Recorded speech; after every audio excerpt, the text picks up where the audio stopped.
and welcome to the Marine Channel. My name's Jason. It's a little bit blowy down here on the pontoon, but I've got my little wind muffler on, so hopefully you can hear me very well. It's a lovely day, and as I'm walking around, certain boats jump out at me, and today I thought I'd give you a walk through on one of these. Round the corner she will appear. It's a Grandezza 25S. There she is. Now this is actually a used boat. It's up on brokerage at the moment. It's a 2020, but I don't think they've changed this boat much in the last couple of 3 years.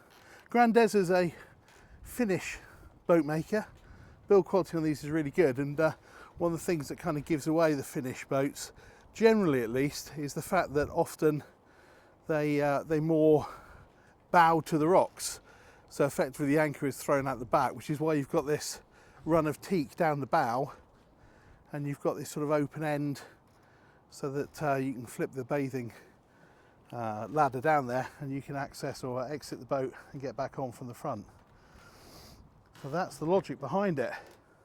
And you can see this one is sort of built for proper use. You've got this thick rubber rubbing strake all the way down the side there, which means if you do lean onto anything, then without your fenders out, you shouldn't do too much damage.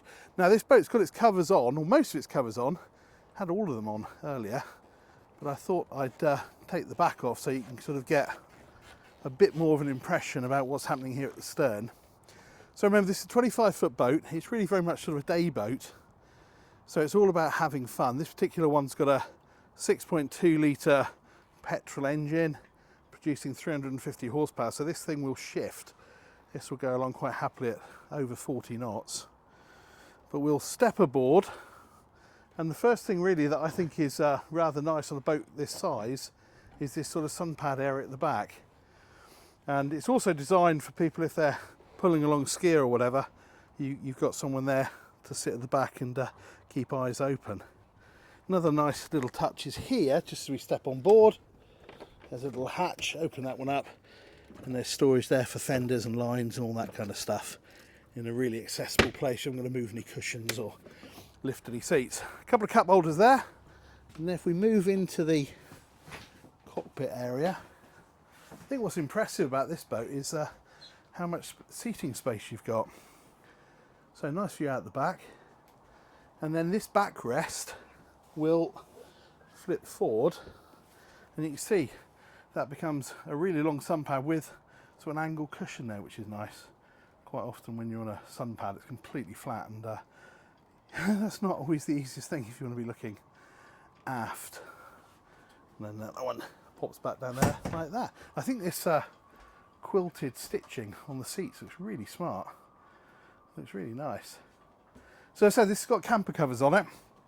So we're inside at the moment. There is one that goes across the back here and actually extends over, and you have a cover for that rear seat as well, which explains why it's in such immaculate condition for a 2 or 3 year old boat.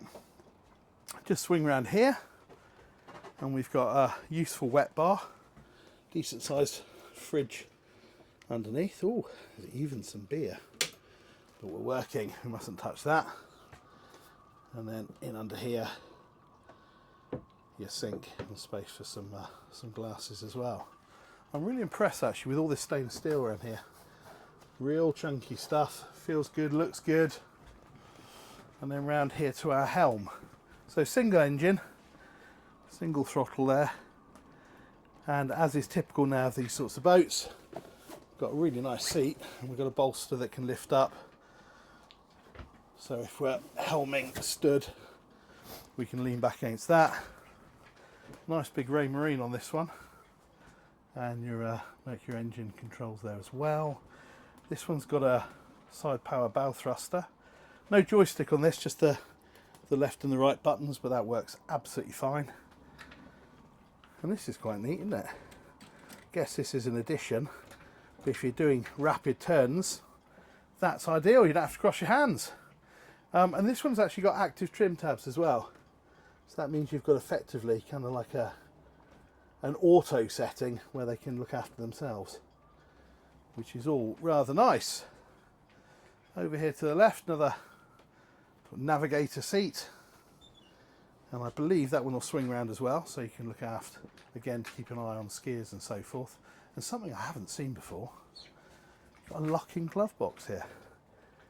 Yeah, sort of thing you'd expect to see in a car, but not necessarily on a boat. And also quite nice, you've got a little armrest that side, and also an armrest over here, which is just right because you can rest your elbow here, hand on the throttle, and that's all very, very good. Now, to maximise your sort of cockpit space, in common with most boats of this sort of design, you don't have any side decks, so the cockpit's pushed right the way out to the side. Access to the bow is up a set of little teak steps. Flip the screen open, and then you're out. So quite clever.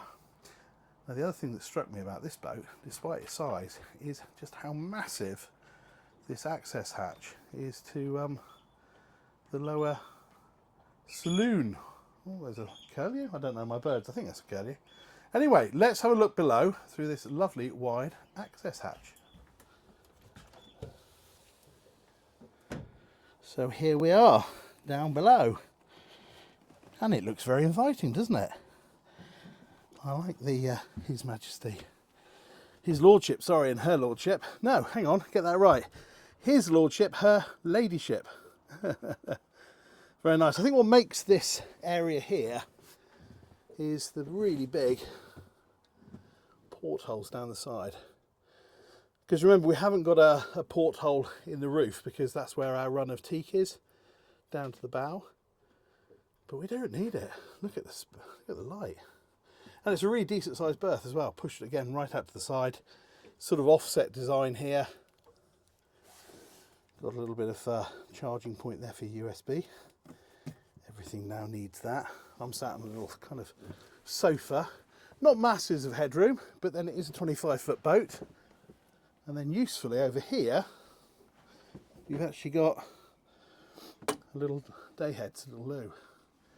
And there is a curtain up here that you can pull around. But I would imagine, if you're on board with someone else, you know them fairly well, and you'd probably invite them to go upstairs while you're using the facilities, as they say. And there you go. Nice. I am impressed. Little lights up there. Nice big Fusion speakers as well. As I say, build quality on this feels really, really good. Right, well, let's make our way back into the cockpit. Oh, one thing I did forget to mention was this clever storage down here. So you can probably see the space there, the mounting point for the table leg. Well, if you open this hatch up, that's where your table and leg stows when you're not using it, which is brilliant.